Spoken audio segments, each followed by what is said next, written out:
This week's theme is necromancy, or to be more precise, scary and weird accounts about Ouija board and its Korean counterpart called Bunshinsaba. I don't think I need to add any more introduction to Ouija board, the best-known form of necromancy game. Its general setup, rules, and related horror stories are well known in the horror community already. Korea has its own version of a similar game called Bunsinsaba. I already discussed about it in my episode 26. If you missed it, I'll leave the link in the description and at the corner of the screen. Basically, it's a crude and makeshift form of Ouija board game. All you need is a piece of paper as the board and a pen as the planchet. Sometimes you write an O for yes and X for no, and Korean alphabets on the paper just as in Ouija board, but it's not strictly necessary. It's believed to be originated from Japan. Considering the Japanese version such as Kokuri-san game is in turn believed to be originated from Ouija board, it's not too difficult to explain why these games share the same characteristics. Bunshinsaba became very popular among school kids through the 90s. Because all one needs are a piece of paper and a pen, it became a common pastime for students, a quick little fun to have during a recess or lunch break. It became such a familiar subculture that a lot of teenager horror films features the game. There's even one film from 2004 by the title none other than Bunsinsaba. While Bunshinsaba became hot, the more internationally famous Ouija board remained obscure in Korea unless one was a hardcore horror fan with an international flair. But with more and more Koreans go traveling or studying abroad, some of their first-hand experience of Ouija board also started circulating in Korean web communities. There are plenty of horror stories about Ouija board already around, but why not add Koreans' accounts on top of the existing ones? The last story even talks about Ouija board and Bunshinsaba together, as a sign of globalization of supernatural world. So, here are 5 allegedly true, scary and weird stories about Ouija board and Bunshinsaba, the Korean Ouija board game. As always, handpicked, translated and narrated by host, Anthony.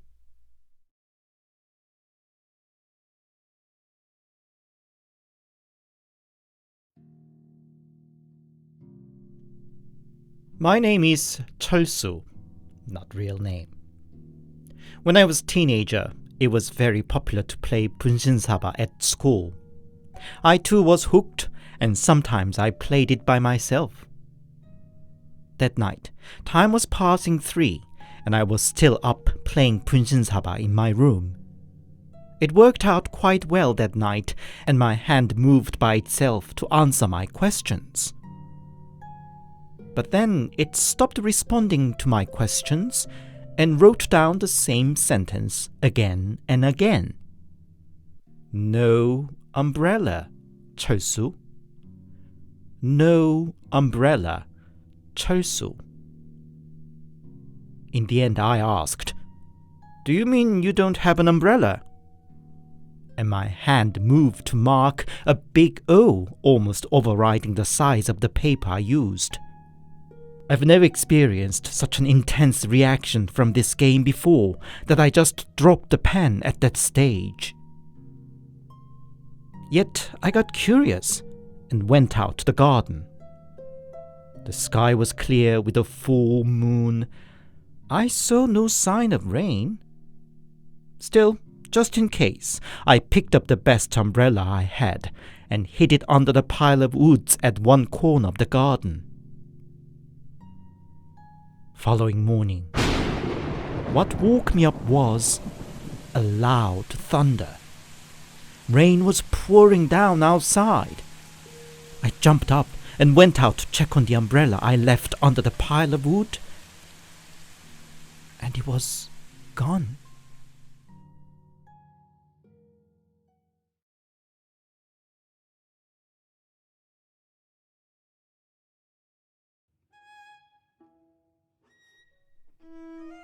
It 100% has happened to me. I bought a Ouija board during my recent trip in Russia. Normally such a stuff is not my interest, but when I saw the Ouija board on sale, I remembered what my mystery horror buff friend once talked about it, and bought it as a souvenir.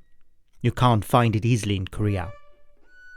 Back in Korea, 8 of us, 6 guys and 2 girls, gathered one day. After drinks, chit-chats and video games, I remembered the Ouija board and suggested to the gang to try it out together. We tried to decipher the instruction in English, but alright, none of us were good enough to understand it. In the end, I called up the horror buff friend who inspired me to buy the board in the first place. Are you saying you really bought it? Was his first response. It was you who made me interested in it in the first place. Now, what do I do with it again? I said. He sighed and kept silent for a few seconds before he explained basic rules, like don't play it by yourself. There were 8 of us, so no problem. Due to the Ouija board's origin, we were likely to contact a foreign spirit. Keep it short, and we could finish it only when the summoned ghost agreed to. So I and 7 friends gathered around the board. I don't think any of us expected anything would actually happen. Are you there? I asked, and the planchette moved to yes. Some of the guys called it a BS, but I could tell it was the planchette moving on its own. How my fingers joint bent and moved proved it. We carried on asking the usual questions. Are you a man or a woman? Man, it replied. What's your name? The planchette spelled out Samuel. How old are you? 31 was the reply. It was very slow, taking a half an hour for just these few questions and answers. One girl seemed to get more and more frightened and almost teary. She first called for goodbye, and the ghost agreed by indicating yes. The girl ran out of the room immediately, crying. The other girl then called for goodbye and got yes again. That way we called goodbye one by one, but the ghost didn't agree to the last 3 guys, including myself. I started feeling anxious. I made up an excuse that I needed to pee urgently and pleaded to let me go, and Ghost finally said yes. But the final 2 were still tied to the board. What do we do? What do we do? Let's just say anything, right? One said. Okay. I'm getting scared. The other agreed. The first one pleaded to the ghost that he had to go home now because his mom wasn't well, but Ghost said no. Both of them came up with all sorts of excuses and begged the ghost, but he kept saying no. They were stuck there nearly 2 hours by then, and in the end, one friend just ran out and the other flipped the board upside down and followed him out. After that unsettling night, we didn't contact each other a while. Until on the 8th day since the night, the last 2 guys met and took a taxi together. And the taxi had a crush to a lamp post, killing all 3 in the car instantly, including the driver.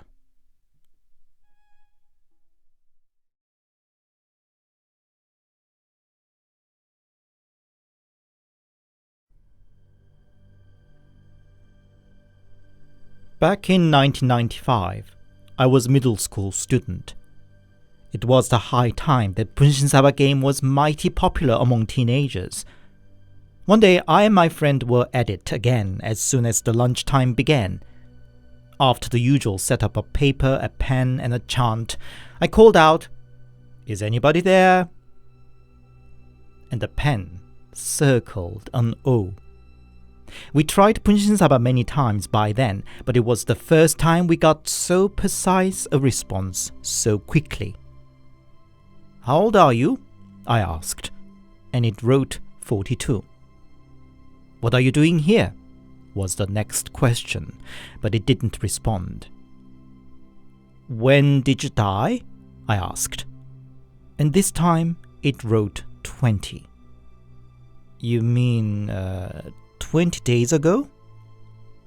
It circled an O once again. 20 days ago? That's very recent. Wait, 20 days ago? Wasn't that the day Sampung department store collapsed? I got a sudden chill and had to ask, did you die in the Sampung collapse? And the pen circled another O. Chills. My friend then seemed to have got an idea too.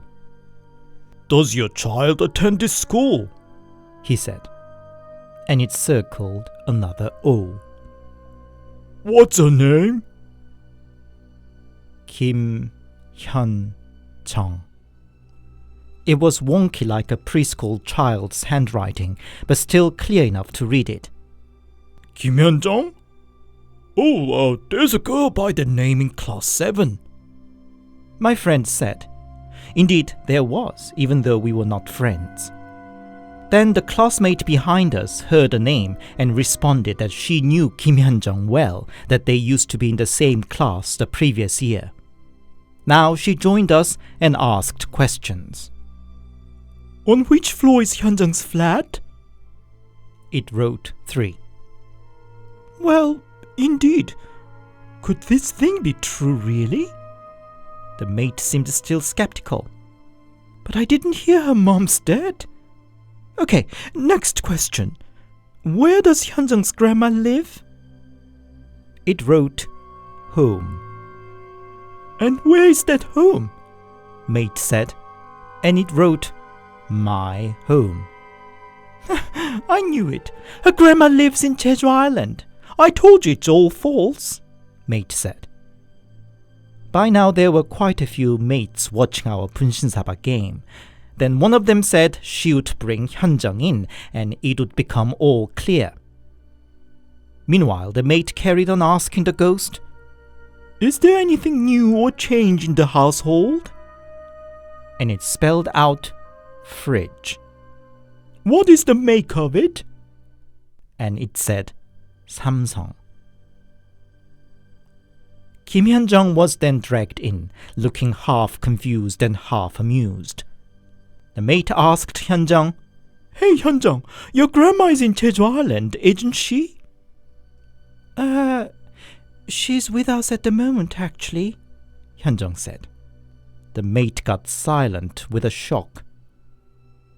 Did you get a new fridge then? I said. What? How do you know that? Hyun-jung said. We must have got a bit pale by then. I think we summoned your mom, I said. Understandably, Hyun-jung seemed to think what kind of nonsense we were trying on her. Are you my mom? Hyun-jung asked. And the pen circled an O. Then, at your funeral, did Mr. Park come to the funeral or not? Hyun-jung said. And this time it marked an X. Now Hyun-jung's face got pale too. Then, when you appeared in your brother's dream the other day, how many of your friends appeared with you? Hyun-jung said. And it wrote 3. Tears dripped down from her eyes. So, it really was you in my dream the other day? It circled an O. And so it was you too in Dad's dream? Another O. Mom, how scared you must have been. Why are you still around? Move on, Mom. Hyun-jung was proper crying now, and our eyes got wet too. The bell for the next class rang. "Is there anything you want to say more?" I hurriedly asked. And it spelled out, "Love you." I love you too. So please, rest peacefully now. Huh? Mom? Hyunjung said. But this time there was no response. "Class is starting now, ma'am," I said. But there was no response anymore, and we had to stop it there. As soon as the next recess came, we chanted Bunshinsaba again, and we got a contact from a different spirit. "Is there Hyunjung's mother still around? It's a middle-aged lady," I asked. It circled on O and pointed towards the hallway. Crying, it spelled out. "Please, call her to us. There's yet something more to say," I said. But the pen marked an X. For the following days, we kept trying to contact Hyunjung's mother, but she never came again.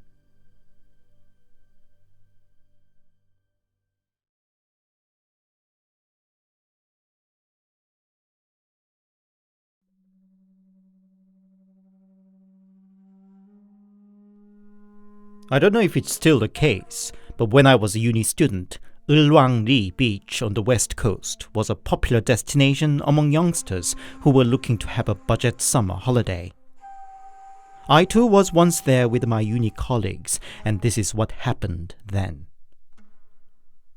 Near the beach is a street full of holiday lodgings, and further behind them is a mountain. The mountain looks somewhat eerie for some reason, with its spooky vibe accentuated by the abandoned house at the beginning of the trail to the mountain. First night there, colleagues suggested we explore the abandoned house.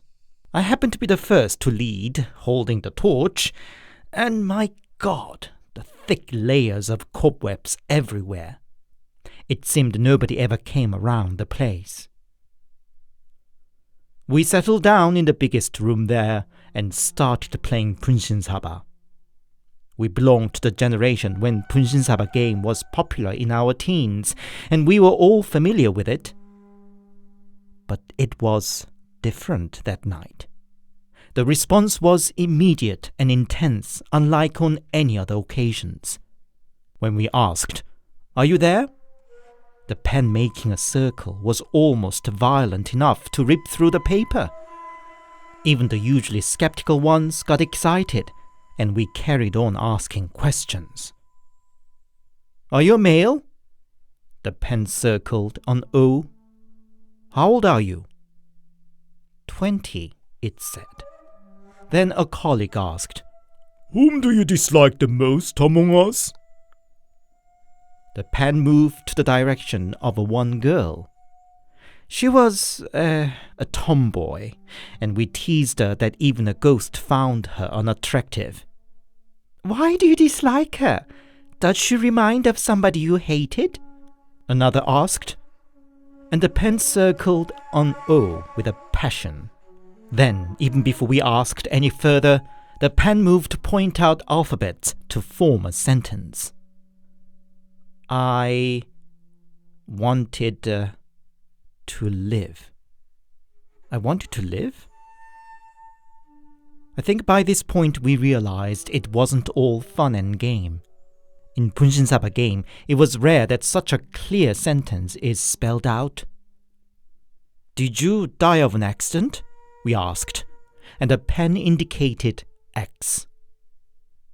"Who killed you?" was the next question, and the pen spelled out M-O-M. Mom. His mother killed him? So, are you saying this girl resembles your mother? The pen circled an O and pointed towards the same girl multiple times. The girl's giggle now took on more nervous note. Now the pen spelled out again. This time, K-I-L-L.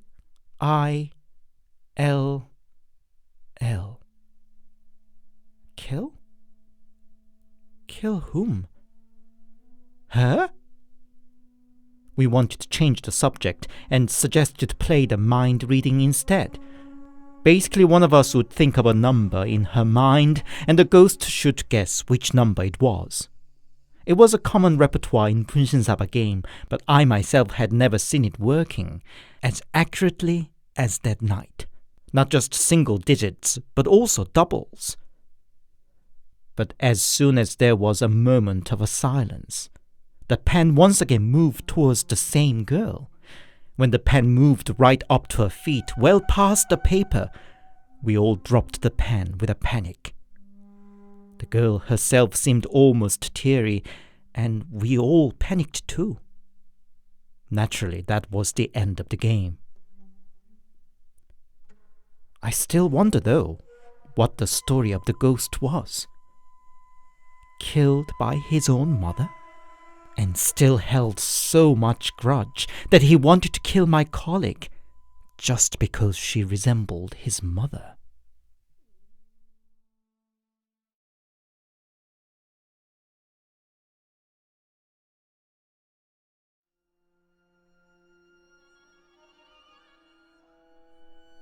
At 17, I spent a year in the US as an exchange student. You may think it odd that one of the first things I wanted to try out in the US was Ouija board, but I was fascinated with it ever since I watched The Exorcist, the film. I first tried it out with a couple of friends. The planchette barely moved, and we wrapped it up in disappointment.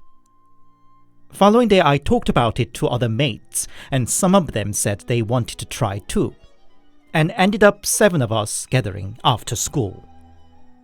It was a bit too crowded for all 7 of us, so first 4, included myself, held the planchette together, while the rest 3 watched.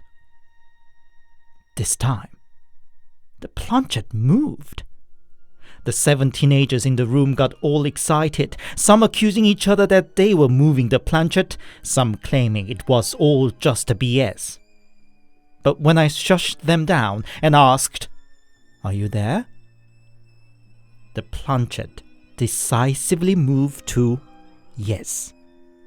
After another waves of "No way, I don't believe it," and so on, I asked, "If you're a ghost, can you read people's mind?" Again, the answer was yes.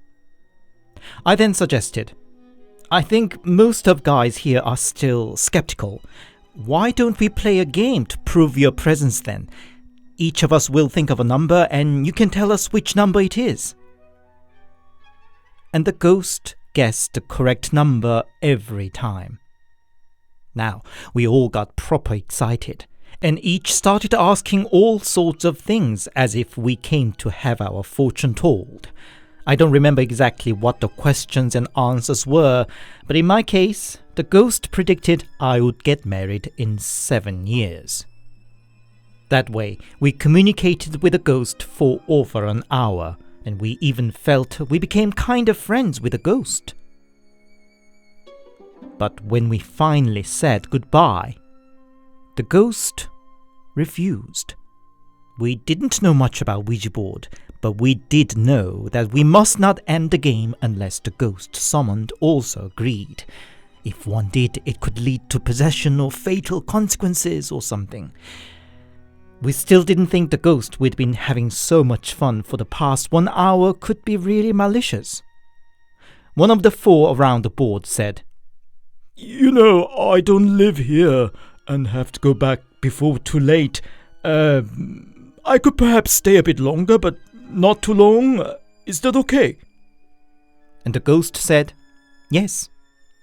Quickly, another excused himself in the same manner, and the ghost agreed again. Later they explained they asked in such a manner because they were afraid the ghost would say no if they asked to let them go right away. The rest too I and my roommate also felt a similar way and asked if we could at least make a pause. Our backs hurted because we'd been sitting there for too long and so on. And the ghost agreed. The situation must have dragged on for at least 10 or so more minutes. In the end, one mate urged and pleaded to let us go. "Didn't you promise to let us go earlier? My parents would get angry if we were late." And finally, the ghost agreed. But that wasn't quite the end of the scary situation. As soon as we finished the session, the phone rang. It was a landline back then. None was brave enough to pick it up, but the ring continued. In the end, I just picked up the receiver and hung up again, but the phone rang again just a few seconds later. Again, I picked it up, and this time asked who was calling, but nobody answered. The mystery call repeated a few more times, and it proper spooked me. So much so I couldn't even dare to turn off the light as I went to bed that night. It was only later that I learned that we broke major rules of the game that evening, that one was not supposed to communicate with one ghost more than 50 minutes at a time. The longer the contact dragged on, the more the summoned ghost would expect something in return. And also, we were not supposed to ask the ghost about the future. Ouija board is not a fortune-telling device, and ghosts to say just about anything to keep the game going. As to prove the point, the 7th year came and gone since then, but I didn't marry and am still not married. The rumor about the spooky Ouija board session quickly spread in school, and a fellow Korean exchange student asked to borrow the board from me. I refused to join the game now, but watched he and his mate leading the session. Anybody who tried Ouija board would know, but it usually don't work very well. Even when you get a response, it could be slow and vague. But maybe this particular board came with some power or what, and once again the planchette responded quickly and precisely. This ghost claimed he understood any language in the world, including Korean, and indeed, it responded even when the mate asked questions in Korean. But this one was definitely a rough one, not refraining to spell out "F you" when something wasn't to his liking. The mate too must have felt it and called goodbye after just a few minutes. But the ghost said no. "It's happening again." I was all nerves again, even though I was just watching this time. Since my mate heard about how we managed to end the previous session, he too chose to take slow steps to persuade. "Okay, perhaps we could talk a bit more, but will you let me go in 10 minutes? He said, and the ghost said yes. So, for the following few minutes, the talk was mainly about Korea. How the ghost got to learn Korean, if he ever visited Korea. Then the mate asked, "Korean youngsters play a sort of Ouija board too, called Bunshinsaba. Do you know?" The ghost response was, "I killed." There was a moment of silence to interpret what it meant. Killed? Could this ghost have killed unsuspecting players of Bunshinsaba in Korea? Mate's face got stiff and once again called for goodbye, but Ghost said no.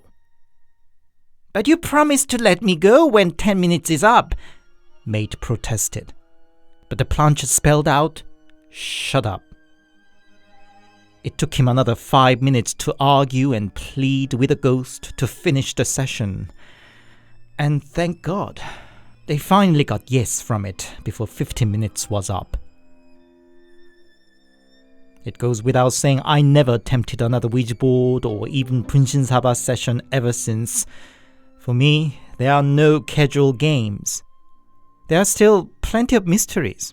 What that phone call was after the first session, and if the second ghost claimed that he killed Bunshinsaba players be really true, but I would just rather leave them unanswered. I'd just add my warning to the horror community. Don't play with a fire.